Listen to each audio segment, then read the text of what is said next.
नमस्कार, न्यूज़ 18 का digital platform आप देख रहे हैं और मैं हूं आपके साथ पुनीत मिश्रा। आज हम एक बार फिर से बात करने वाले हैं पड़ोसी मुल्क पाकिस्तान के बलूचिस्तान की, जहां पर बीते दिनों क्या कुछ हुआ ये हमने देखा है। कैसे सीना पर हमला हुआ, बीएलए के ऊपर आरोप लगाए गए कि बीएलए ने किया, बीएलए ने हमले की जिम्मेदारी भी ली, लेकिन उसके बाद पाकिस्तान में क्या हो रहा है, क्या दमन किया जा रहा है। एक बलोच नेता हैं, सामाजिक कार्यकर्ता हैं, उनकी गिरफ्तारी हुई और उनकी गिरफ्तारी का असर ऐसा है कि अमेरिका तक की नज़र है और हर तरफ इस बात की चर्चा है। लेकिन ये चर्चा हो क्यों रही है? आखिरकार नेता की गिरफ्तारी क्यों की गई है? सामाजिक कार्यकर्ता भी उन्हें कहा जाता है। क्या है उनका इतिहास? सारी चीज़ें समझेंगे। मेरे वरिष्ठ सहयोगी अंकुर जी मौजूद हैं, सीधे उनके पास चलते हैं। अंकुर जी, महरंग बलूच। बिल्कुल सही आपने नाम लिया उनका। और वो इस समय अगर टाइम मैगज़ीन की अगर हम बात करें तो उन्हें जो दुनिया की इन्फ्लुएंशियल पर्सनैलिटी है उनका हिस्सा माना गया है। और इस बात और एक मैं जानकारी ये दे दूं कि नोबेल पीस प्राइज़ के लिए भी उन्हें नॉमिनेट किया गया है जी। तो एक ऐसी पर्सनैलिटी कहाँ से आई? डॉक्टर महरांग बलोच जो एमबीबीएस किया उन्होंने क्वेटा के मेडिकल कॉलेज से एमबीबीएस करने के बाद आज वो सड़कों पे थी, यानी कि कल परसों उनको गिरफ़्तार किया गया पाकिस्तान की सिक्योरिटी फोर्सेस ने। और उनको 1 महीने के लिए उनके ऊपर कानून के तहत उनको 1 महीने के लिए उनको जेल भेज दिया गया। ये जो सिचुएशन है ज़रा याद कीजिए, आज से 5 या 10 साल पहले पाकिस्तान पूरी दुनिया में ये कहता था, यूएन जाता था, जितने भी इस्लामिक कंट्रीज़ थे सबको कहता था कि देखिए कश्मीर में क्या हो रहा है, कितना अत्याचार हो रहा है वहाँ पे, कश्मीर में क्या स्थिति है। आज पाकिस्तान के हालात देखिए कि जो लोग बलूचिस्तान के लोग जो शांतिपूर्वक प्रदर्शन करना चाहते हैं उनको भी सड़कों से उठा लिया जाता है दिन दिहाड़े, और इस पर पूरी दुनिया खामोश है। यानी कि अगर हम यूएन की बात करें, बीबीसी थोड़ी कुछ खबरें दिखा रहा है वहाँ पे, लेकिन बाकी पूरी दुनिया चुप है। तो मुझे लगता है कि पाकिस्तान में सिचुएशन काफ़ी सीरियस है। बीएलए अटैक कर रहा है वो मालूम है, चलो आप उनको इंसर्जेंट बोल सकते हो, टेररिस्ट बोल सकते हो, लेकिन जो बलूचिस्तान के लोग पीसफुल प्रोटेस्ट कर रहे हैं, जो लोग शांतिपूर्वक अपनी बात कहना चाहते हैं, आप उनको भी सड़कों से उठाकर जेल में डाल रहे हैं। तो आप ये देखिए कि ह्यूमन राइट्स कहाँ है बलूचिस्तान के। और जैसा कि हमने पुराने वीडियो जितने बनाए हैं उसमें बताया था कि बलूचिस्तान हमेशा से इंडिपेंडेंट रहा है, उस पर पाकिस्तान ने ज़बरदस्ती कब्जा किया, कुछ हमारी गलतियां रहीं जिसकी वजह से हम उनको आज़ाद नहीं करा पाए। बलूचिस्तान 1948 के बाद सप्रेस किया जा रहा है, वहाँ लोगों को दबाया जा रहा है, उनकी जो आज़ाद ख्याल जो लोग हैं उनको पूरी तरह से सप्रेस किया जा रहा है। महरंग बलोच जो हैं वो BYC एक ये समिति है, कमेटी है, और उसको वो चलाती हैं। उम्र है 32 साल, बहुत ज़्यादा उम्र नहीं है। और आपने बताया कि 100 प्रभावशाली लोग, टाइम्स जो है उसमें अगर उनको स्थान देता है तो इसके मायने क्या है? उनके परिवार के बारे में भी बताइए। जानकारी जो है, उनके पिता को अगवा कर लिया गया था, और ये सबसे बड़ी एक बलूचिस्तान का सबसे बड़ा मुद्दा ही है कि वहाँ पर लोग गायब हो जाते हैं रातों रात और पता ही नहीं चलता। देखिए, इसको वहाँ पे पिछले 10 सालों से 12 सालों से लाखों लोग जिनकी संख्या नहीं है उनको गायब कर लिया गया। महरांग बलोच के जो फादर थे वो भी एक्टिविस्ट थे, उनको पहली बार अगवा किया गया तो उनको 10 या 15 दिन के बाद छोड़ दिया गया। उसके बाद उनको दोबारा फिर 1-1.5 साल बाद अगवा किया गया।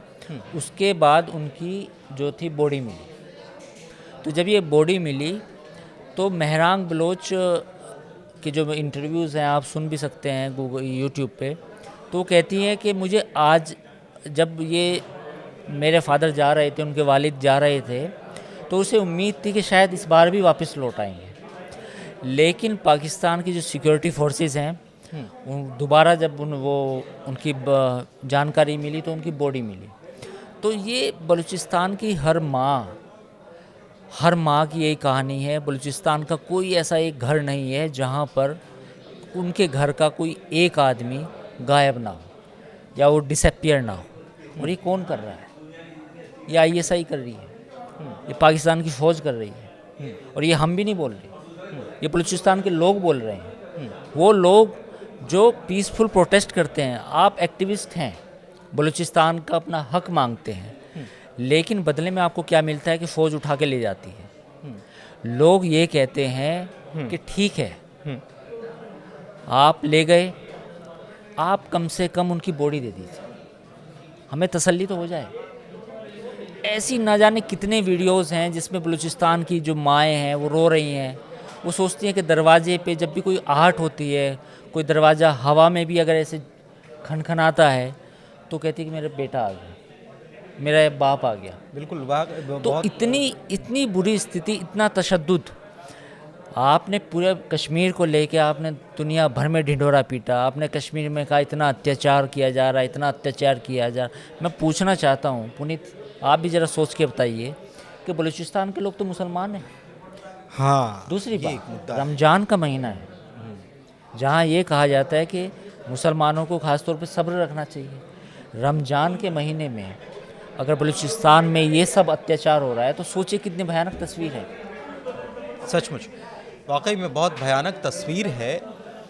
शेरनी कहा जाता है, बलूचिस्तान की शेरनी, डॉक्टर मेहरांग बलोच जो हैं उनको शेरनी कहा जाता है। जो मैंने पढ़ा जब हम ये तय कर रहे थे कि इस पर बात करेंगे, तो यूएन भी उनको सुनता है, अमेरिका भी बड़ा सुनता है। देखिए, पिछले जो बलूचिस्तान है, जो वहाँ पे मुझे लगता है कि जो इंटरनेशनल कवरेज हुआ है बीबीसी का अच्छा है। बीबीसी ने कई डॉक्यूमेंट्री भी बनाई हैं, बलूचिस्तान के जो लोग गायब हुए हैं, डिसअपियर हुए हैं। तो सिचुएशन ये है कि कोई ऐसा घर नहीं है पुनीत जहाँ से बंदा गायब नहीं है। किसी का बेटा गायब है, हाँ, जब आप बाप बलूचिस्तान गायब जैसे है, सर्च मारते हैं तो सबसे बड़ा मुद्दा यही किसी आता का भाई गायब है। और जितनी भी वे जो औरतें हैं बलूचिस्तान की, वो सिर्फ ये राह देखती रहती हैं कि मेरा बाप, मेरा भाई वापस आ जाए। और चलो, जब उनकी आंखें पथरा जाती हैं, जब आंसू भी सूख जाते हैं, आंखों का पानी ख़त्म हो जाता है, तो वो बैठ के ये कहती हैं कि चलो कम से कम ये तसल्ली हो जाए कि उनकी बॉडी मिल जाए। तो अब आप ये समझिए कि ये कहाँ से आता है। पाकिस्तान जब बनाया तो किसके लिए बनाया था? मुस्लिम हिंदुओं के लिए तो नहीं बनाया, मुस्लिम मुल्क के यहूदियों के लिए नहीं बनाया, क्रिश्चियन के लिए नहीं बनाया, किसी और बिरादरी के लिए नहीं बनाया। आपने मुल्क मुसलमानों के लिए बनाया था। आज बलूचिस्तान के लोग, पहले 1971 में बंगाली अलग हो गए आपसे, अब बलूचिस्तान में आप जिस तरह का अत्याचार कर रहे हैं। और बात वही है जो आप कह रहे हैं बंगाल की, कि वहाँ पर भाषा अलग है मुस्लिम, लेकिन वहाँ अलग कर दिया। नहीं, ये वो नहीं है पुनीत। ये लैंग्वेज तो पूरी दुनिया में हर जबान बोली जाती है, कई कंट्रीज़ में ऐसा नहीं है। कोई मुल्क अपनी डाइवर्सिटी को चेरिश करता है, खुश होता है उसकी डाइवर्सिटी पे। अगर किसी मुल्क में ज़्यादा लैंग्वेज तो क्या है, ज़्यादा सवाल ये है पुनीत, आप ज़रा सोच के बताइए कि 1971 में बंगाली अगर चुनाव जीत जाते हैं तो आप उन पे कहर ढाना शुरू कर देते हैं। आप पख्तूनों को, कितना रिप्रेजेंटेशन है पख्तूनों का पाकिस्तान की फ़ौज में? कोई ऑफिशियल डेटा निकाल के देखे ज़रा, कोशिश करें। सिंधियों की क्या हैसियत है, और ख़ास तौर पे मुहाजिर। कराची कितने साल तक जला? कराची का पूरा, अगर आप पूरी वायलेंस देखेंगे वो क्या थी, तो सोचना चाहिए ना। तो आपने मुसलमानों के नाम पे मुल्क बनाया, और फिर वहाँ जो एथनिसिटी थी उसके आपने रेस्पेक्ट नहीं। 1948 में जब बलूचिस्तान कह रहा था कि मुझे भी आज़ादी चाहिए, तो आपने कहा नहीं, आप वन यूनिट बनिए, हमारे साथ में आइए, पाकिस्तान हाँ, साथ में आइए, तो आप फिर डेवलपमेंट। हाँ, जैसे कि एक रफ़ीउल्लाह काकर हैं वहाँ के, एक बलूचिस्तान के एक अच्छे एक्टिविस्ट हैं, या उन्हें कहते हैं जो एक इंटेलेक्चुअल माइंड है, वो इसको कहते हैं कि पाकिस्तान प्रॉपर। बाकी पाकिस्तान प्रॉपर नहीं है। तो पाकिस्तान प्रॉपर के जो लोग हैं वो इस बात को देखते कि बलूचिस्तान के लोग आखिर चाहते क्या है। अपनी आइडेंटिटी को प्रोटेक्ट करना चाहते हैं, जो रिसोर्स हैं उसमें हिस्सा चाहते हैं, वो अपना डेवलपमेंट चाहते हैं, वो चाहते हैं कि उन्हें एज ए बलोच माना जाए। लेकिन आप कहते हैं कि वन यूनिट। मैं ये पूछना चाह रहा हूँ कि अगर ये सब हो जाएगा तो ये मसला ही नहीं रहेगा, लेकिन ये सब देने के लिए तैयार नहीं। उसकी वजह क्या है पुनीत? उसकी वजह है कि जो पाकिस्तान की जो आर्मी है, जिस सिक्योरिटी के नाम पे पूरे मुल्क में नाफिज हुई है, उसमें उसकी एथनिसिटी की बात करें तो 80-90% उसमें पंजाबी हैं। तो पंजाब का जो डोमिनेंस है पाकिस्तान में, वो इस हद तक हो चुका है कि कोई भी एथनिसिटी कुछ भी अपने हक मांगेगी तो उसे गद्दार कहा जाएगा सबसे पहले। तो बलूचिस्तान की सिचुएशन, और वैसे भी ये बलूचिस्तान तो इंडिपेंडेंट था ही। ये बार बार ये पहली बार नहीं है, हालांकि ये हाल के दिनों में ये घटनाएं बढ़ गई हैं। और बीएलए का भी खूब जिक्र, और बीएलए ने भी लगातार अटैक। मैं ये आपसे समझना चाह रहा हूँ कि महरांग बलोच को यूएन भी सुनता है, अमेरिका भी सुनता है, लेकिन अभी तक इस मामले पर कोई इंटरफेयर नज़र नहीं आता। देखिए, इस बार जो हो रहा है वो पूरी दुनिया सुन रही है, क्योंकि पहले ऐसा होता था आमतौर पे कि बलूचिस्तान के बारे में कोई ज़्यादा बात नहीं करता था। हमारे इंडिया में भी नहीं बात होती थी।